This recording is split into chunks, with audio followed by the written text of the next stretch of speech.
Aqui no nosso programa a gente vai conversar a partir de agora com a doutora Lisiane Neves, ela que é ginecologista, é também especialista em reprodução humana.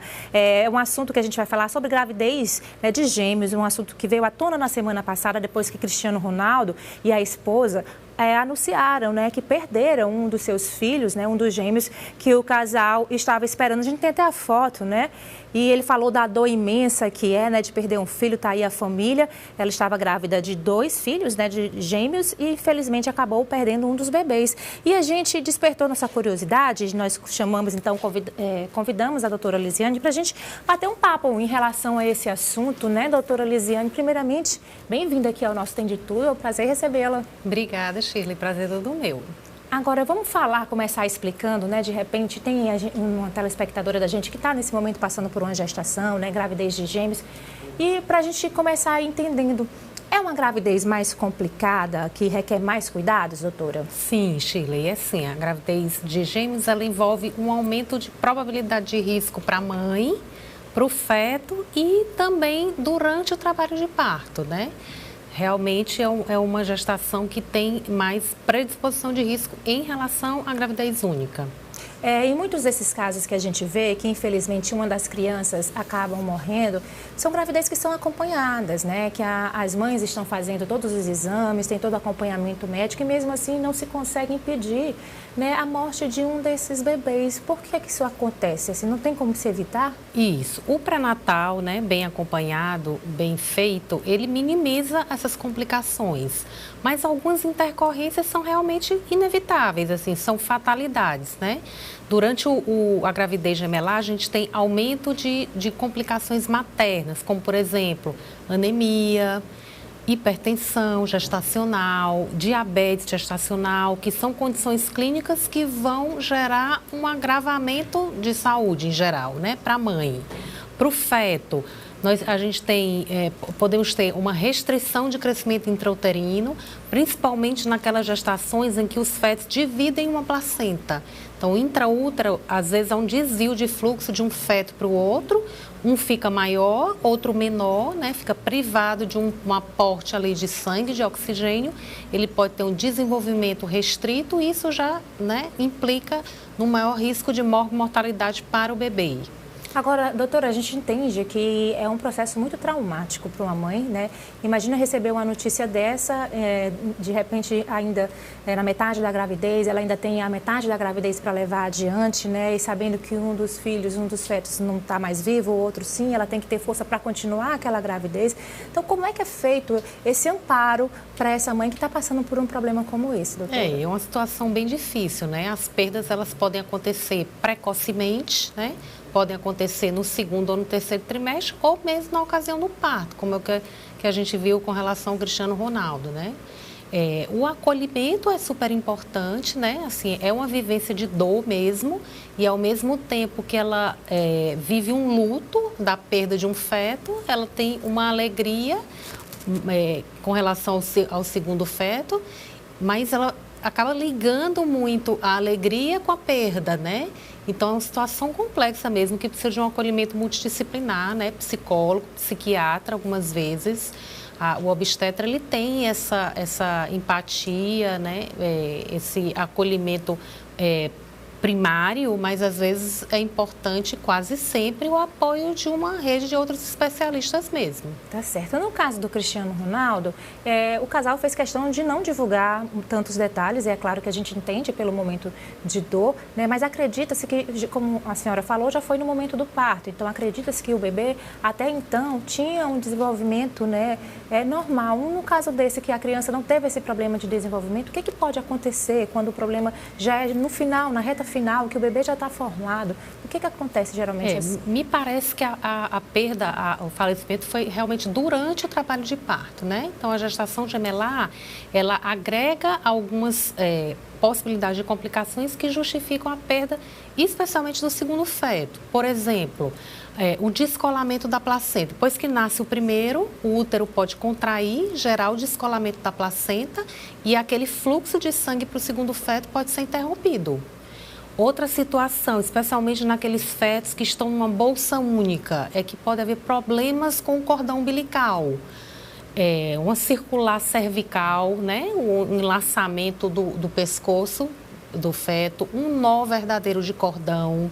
Então, as intercorrências podem ser múltiplas, até dependendo da situação dos fetos, pode haver até traumas encefálicos nas contrações uterinas, né? Vamos imaginar aqui um feto com a cabeça para baixo, o outro com a cabeça para cima. Quando o útero contrai, pode haver até um choque e uma lesão craniana intraútero. Então, as possibilidades realmente de intercorrências existem, são raras, né?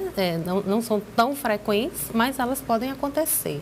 Então, na verdade, doutora, os cuidados, as atenções têm que ser redobradas não só durante os 9 meses de gestação, isso, mas até na hora do parto, requer uma atenção especial também. Requer uma atenção especial. A prematuridade também é uma coisa muito frequente nessas situações de gemelaridade, Shirley. E a própria prematuridade, né, o trabalho de parto antecipado, antes de 37 semanas completas, ele gera uma situação de vulnerabilidade para o feto.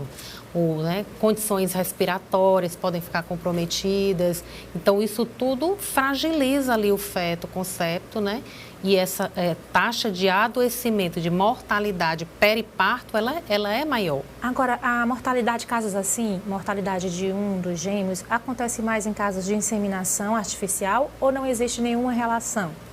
Na verdade, as técnicas de reprodução assistida, se a gente pega as publicações disponíveis, elas mostram realmente um aumento ligeiramente aumentado de risco de complicações durante a gravidez e durante ali em torno o parto.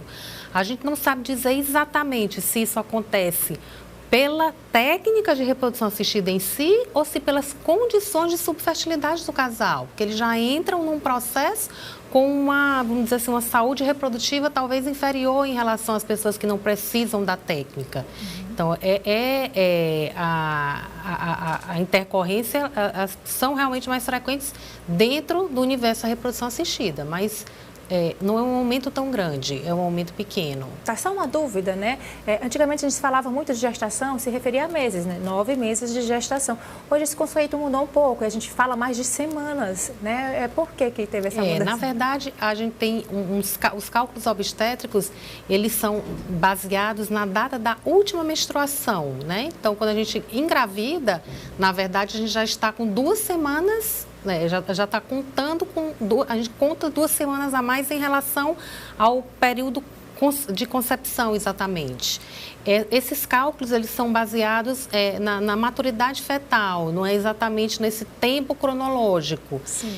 Então, a gente, de verdade, na prática clínica, a gente embasa no número de semanas, né? A gente fala que ele é a termo, maduro, ali com 37 semanas completas. Tá certo, doutora. Então, vamos falar das dicas, né? De repente, a gente sabe que é um momento que as mulheres ficam muito sensíveis e acompanhando esse caso que teve uma grande repercussão. De repente, tem alguém que está grávida também de gêmeos e fica mais preocupada, o que acaba até afetando, eu acho que o estado emocional da pessoa afeta muito também. Então, as orientações, os cuidados, né? Eu sei que toda gravidez requer, né? Mas como a senhora explicou, no caso de gêmeos é dobrado, né? E tudo isso é dobrado. Isso, com certeza. Estilo de vida é muito importante, né, Shirley? Que o que você come, como você come, dieta balanceada, equilibrada, atividades físicas regulares, 3 treinos por semana, pelo menos, adaptados ali ao período gestacional, boas horas de sono, controle de peso, o acompanhamento pré-natal protocolado, né? Acompanhamento com um obstetra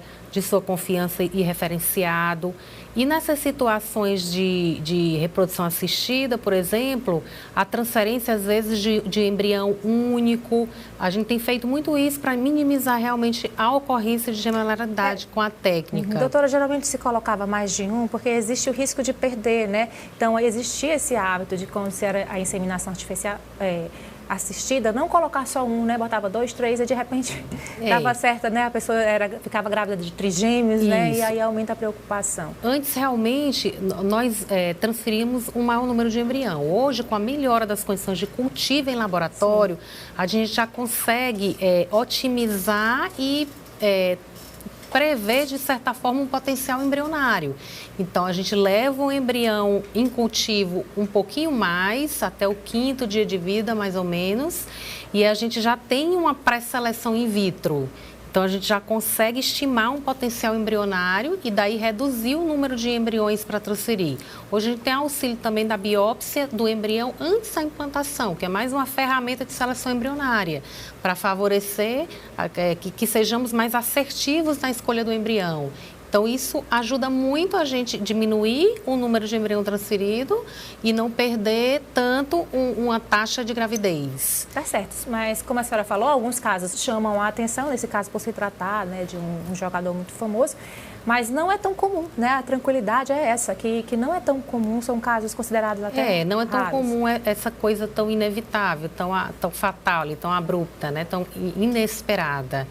Mas realmente a gestação gemelar, ela envolve um aumento de risco. Então, realmente precisa de um cuidado de pré-natal, de um planejamento maior, né? Mais acompanhado, mais de pertinho. Tá certo, doutora Lisiane Neves, que é especialista em reprodução humana. Foi um prazer, é um assunto que demanda muito tempo. Infelizmente, aqui o nosso tempo é corrido, mas acho que deu para esclarecer, né, o nosso telespectador. Muito obrigada pela sua participação. Foi um prazer. Tá certo? Bom dia, boa semana.